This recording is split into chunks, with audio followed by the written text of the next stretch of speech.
Okay, guys, so it is the next day, the 27th of June. It's about 28 C maybe. Time's about 10 to 5 o'clock right now. And you know what? I was thinking, just hear me out with the logic. Obviously, so you can either go both ways. Because I was able to go to the gym early. I was like, either people don't go to the gym at this time, even though it's peak time, because hey, it's sunny, it's this and that, or there's going to be a huge influx. So I'm just going to test out, see what it is. Me personally, I just think that it's not going to be as much people simply because it's sunny. It's like, why spend that if I spend a day in the gym? That's just my reasoning. And I just say that simply because of the fact that why not, right? But you know, I'm not trying to do it in a bad or negative way, but you know what I mean? It's like, I've seen many people coming in our gym. You know, they go in for a couple of weeks during January.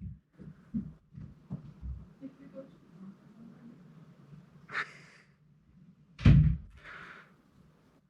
know, they go for a couple of weeks during January and then they give up, you know, because they couldn't keep up or they just couldn't give it to themselves. You know what I mean? Same thing with the summer. I feel like that's things like during those extremes, you still have to keep going because you just have to, right? I can't explain it right now. I don't know why. I can't speak today. But anyway, I don't want to waste too much of you guys' time. So I'm going to go gym and I'll see you guys there.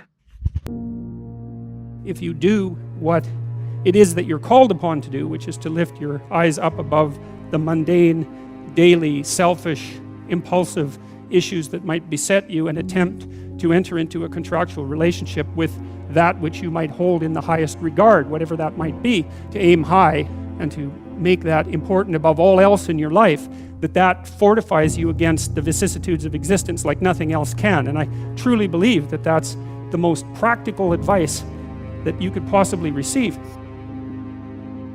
The way that you fortify your faith in life is to assume the best, something like that, and then to act courageously in relationship to that. And that's tantamount to expressing your faith in the highest possible good. It's tantamount to expressing your faith in God. And it's not a matter of stating, well, I believe in the existence of a transcendent deity, because in some sense, who cares what you believe? I mean, you might and all that, but that's not the issue. It's not the issue. The issue, it seems to me, is how you act. The issue is not what you believe as if it's a set of facts, but how you conduct yourself in the world. The purpose of thinking is to let your thoughts die instead of you. It's a brilliant notion, and so the idea is something like, you can conjure up a representation of yourself. You can conjure up a variety of potential representations of yourself in the future. You can lay out how those future representations of yourself are likely to prevail or fail. You can cull the potential yous in the future that will fail, and then you can embody the ones that will succeed. You do that while simultaneously conjuring up a representation of your current state and determining for yourself, because of your undue suffering, which elements of your pathetic being need to be given up so that you can move forward into that future. And the goal, what is it that you're aiming at with that work and that sacrifice? That's the ultimate question. What is it that you're trying to do? Well, you're trying to improve the future.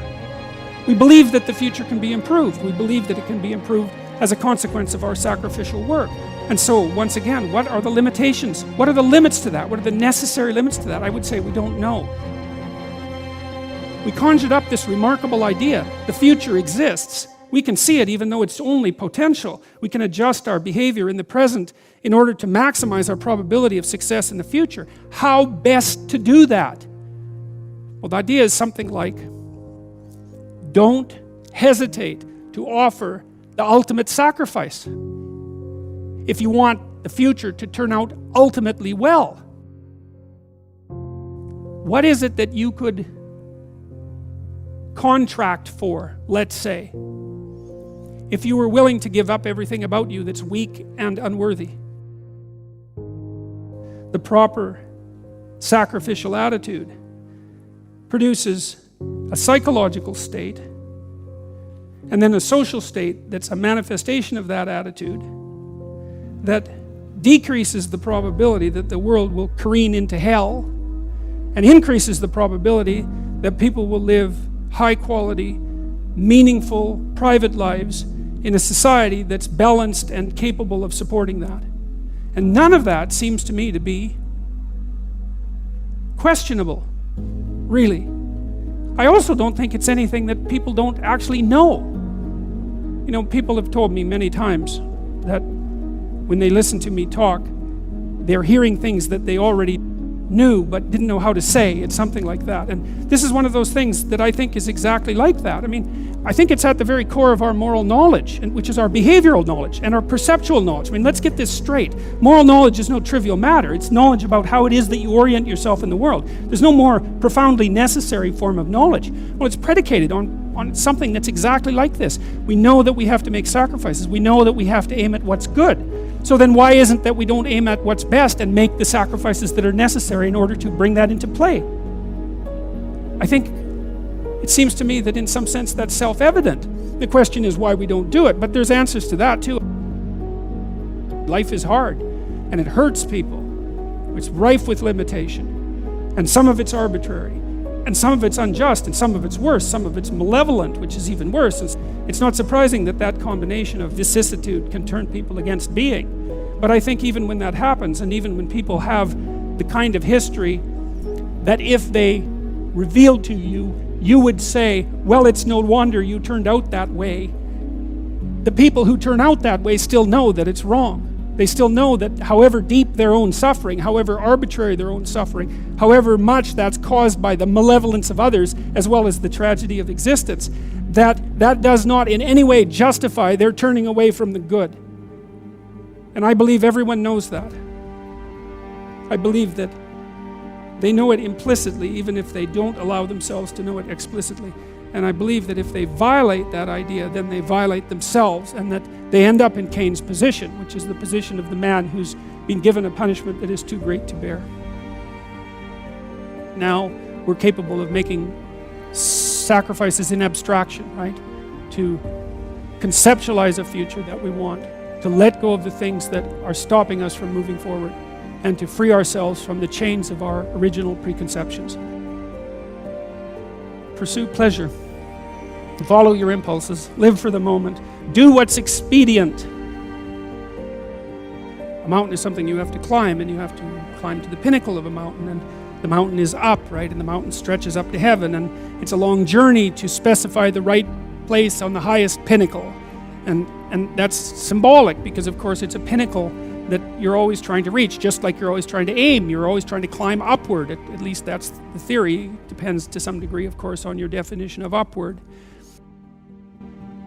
You're supposed to, again, to act out the highest good of which you're capable. Now that'll transform your life to some degree into an archetypal adventure. There's no way around that, because as you attempt to climb a higher mountain, let's say, or to aim at a higher target or something like that, then the things around you will become increasingly dramatic and of import. That happens by necessity, obviously, because if you're aiming at something difficult and profound and you're really working at it, then your life is going to become perhaps increasingly difficult and profound. But that might be okay. That might be exactly what you need as an antidote to the implicit limitations that face you as a human being.